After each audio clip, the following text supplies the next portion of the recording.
সততা সম্পর্কে একটি আদর্শ। ইসলামের দ্বিতীয় খলিফা ছিলেন হযরত উমর রাদিয়াল্লাহু। তিনি তার রাষ্ট্রের সর্বস্তরের ন্যায়বিচার করতেন। তিনি রাতের অন্ধকারে ছদ্মবেশে মদিনার অলিতে গলিতে ঘুরে ঘুরে সাধারণ মানুষের খোঁজখবর নিতেন। তিনি এক রাতে ঘুরতে ঘুরতে মদিনার পাশে একটি কুঁড়েঘর দেখতে পায়। কুঁড়েঘরের কাছে যায় তিনি কুঁড়েঘরের ওই ঘরে এক দরিদ্র মা এবং তার মেয়ে বসবাস করত। তিনি মা এবং মেয়ের কথা শুনলেন। দুধ বিক্রি করে তাদের সংসার নির্ভরশীল।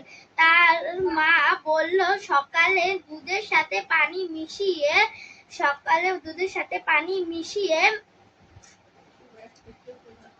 থেকে দুধের পরিমাণ বাড়াতে বলল। মেয়েটি মাকে বলল, না মা, এটা অপরাধ, এটা অন্যায় কাজ। যদি খলিফা উমর রাদিয়াল্লাহু বা তার লোকজন দেখতে পায়, কঠিন শাস্তি দিবেন। মা বলল, এটা তো কেউ দেখতেও পাবে না। খলিফা রাদিয়াল্লাহুর লোকজন বা খলিফাও দেখতে পারবেন না, জানতেও পারবেন না।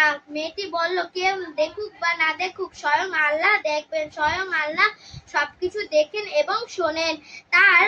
তারপর খলিফা উমর রাদিয়াল্লাহু কথাবার্তা শুনে বাড়িতে ফিরে গেলেন।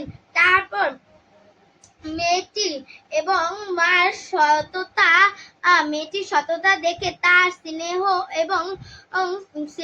এবং আদরের পুত্রের সঙ্গে তার মেয়ে দরিদ্র মহিলার মেয়েটির সঙ্গে তার ছেলের বিয়ে দিল।